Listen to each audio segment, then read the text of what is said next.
Yeah, it's another good win. I mean, sometimes when you coach basketball teams, they coach themselves, and that's kind of what this team's like. I coached a lot of teams, and most of the teams you coach, you feel like you're having to drag them to the finish line. Like you got a little bunch of little kids out there. You feel when there's a trap game or there's some deal where they can get overconfident, you feel it's going to happen. You got to give them a motivational speech. You got to, threaten them sometimes. You got to pull out all the stops. But this team feels like I'm coaching a bunch of pros, and I'm not just talking about like talent. I just mean just they're professional in how they handle their business.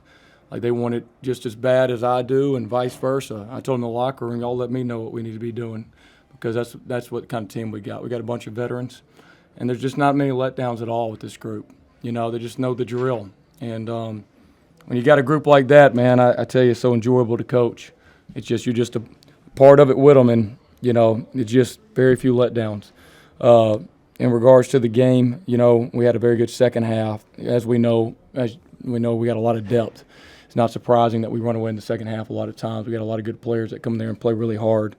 And you saw that. I'm glad to interview Jermaine here. He was out for so long and had a tough road back. We know that. He missed so many games, but to see him just come back like he's never missed a beat. Played limited minutes, tried to get him more and more. He could have capped out at 20 today, but he got in foul trouble. But, he's averaging about 2 points a minute. He's fresh. He's healthy. Such a great addition. And I'm happy for him because he deserves it. But overall, man, just a fun team to coach. That's all I'll say. Fun team to coach. Questions? Jermaine, what was it like to feel it go down first couple shots? It's always good to see your shot go down.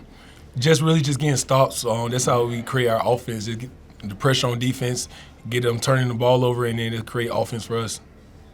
Do you feel like the team had a little more energy when you came into the game? Of course. I just feel like just me, my personality, how I play, my play style just bring energy, and it gets the guys going.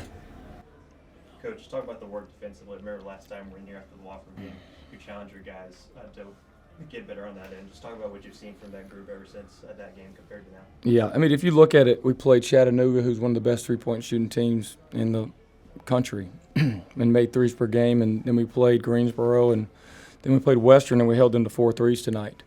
So after these games, then VMI's who have a three-point shooting team. I don't know if anyone after we had that talk has made more than 10 threes. I don't know what they've made. They've made more than 7. I don't know. But a lot of defense is mental intensity and being absolutely dialed in to finding shooters. And when you're able to do that, good things are going to happen. And that's what I'm saying. It's just, it's not like one of these things where, as a coach coaching these guys, that you got to, yell and do all this. You can just pretty much say it, show the tape. They know it. I believe in them. They believe in us. It's just a great deal. It's easy to correct. It's easy to coach. It's not like a line's drawn in the sand like some teams. It's like, hey, man, you're on this side, we're on this side. It's just like we all know, hey, we got to do better guarding the 3. Let's do it. And that's kind of what's progressed here. And that's why you're seeing a lot of lopsided wins here since that game. I think we beat Chattanooga pretty good. We beat Greensboro by 9 or 10 on the road. We beat VMI, and then we win here by a large margin. Has Jermaine coming back been a big reason as to why it's been the case? Well, Jermaine, his biggest deal has been his improvement guarding the 3, because, when he plays professionally, he's going to have to be able to play on the perimeter, and he knows that, and that's what he's gotten a lot better at. That's the thing with Jermaine. He just works so hard, and he always wants to get better. He's obviously such a competitor that he wants to go from 0 to 100 when he came back. And, our plan was, hey, man, we just got to get 2 more minutes every game to get you back, And, what a credit to him to be able to kind of accept that and get his way back into this thing. And now you see him, no injury, healthy, playing some of the best basketball I've ever seen him play. And, it's coming into March, and that's where he kills in that conference tournament. So it's gearing up for that. Jermaine, when you came here and Bucky explained the way you guys were going to press, what did you think at first? I just knew we had to be in shape, because the way you want to play and how fast you want to play, you got to be in shape. But it's a fun style of basketball. And I think, the energy I bring to the game, it just fits the style, and it just, fits together. And so I enjoy playing this style. I feel like it gets everybody going. Everybody likes seeing up and down. Nobody like to walk the ball to the court and then call a play. Everybody just shoot threes, dunks, get a lot of fast break points. So it's a fun program to play in. Opponents ever say anything when you're still pressing, like up 20 with? They at that point they already know we go press full game, so they like prepare for that. But they just be gassed like every time, just like they don't. You can tell like we in better shape than them. So Maine, he's a Birmingham kid, right? And I know when he was at Akron, he was leaving. I talked about coming home, and Samford at that point was we were coming off we weren't where we are now. That's for dang sure. And I just talked with him about coming home and we can build something truly special together. That's what we talked about. And just that, hey, we're going to build something truly unique together. And this guy could be the face of our program, a Birmingham kid. And, I mean, what a great career he's had here.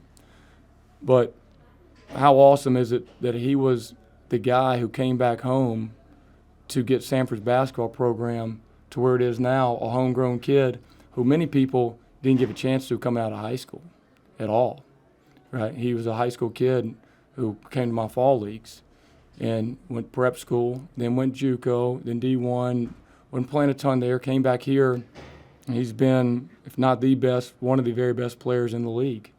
And to see him just culminate with him playing very well, our team playing very well, and he helping put Samford basketball on the map. That doesn't happen very often at all. And, his legacy is going to go so much more than just these next couple games. He'll have a legacy here for the next 30, 40 years, just like those great teams years ago with, Corey Green and those guys, and when they had a good run. When Jermaine Marshall walks in this gym 30 years from now, everybody's going to know who the heck that was and what he laid down for this school and this basketball program. And I'm really glad it was him, because he had to take a leap of faith because he had lots of options to come back here and do it here and see it before it happened. The next wave of players will be able to see it because they're seeing it now. He had to see it and believe before it happened, and to see what we've been able to do has been awesome. Did you play against Bucky in high school? In summer league, but not in regular season. Okay, not regular season. Yeah. What were those camps like? It was fun, very intense. Yeah. I didn't know what I was doing much, but I was just out there running around, playing hard. I remember y'all heard this story. I've told this story that first time I saw him play, he was not good yet. I mean, he got the most out, but he wasn't skilled yet, right? He was a good player, but he wasn't skilled at all. And I just told him after I watched him fall, I said, dude, you're my favorite player I've ever watched play basketball. Because he played just as hard as he is now. He just didn't know the game all the way yet. And we just talked about, man, you stay with it, you're going to be a great player. And, I mean, he's a pro. I mean, he is. He's gonna have a pro career. And if you had seen that when he was a 10th grader, people would not have believed it. And that just shows, the improvement players can make when they're determined as he is.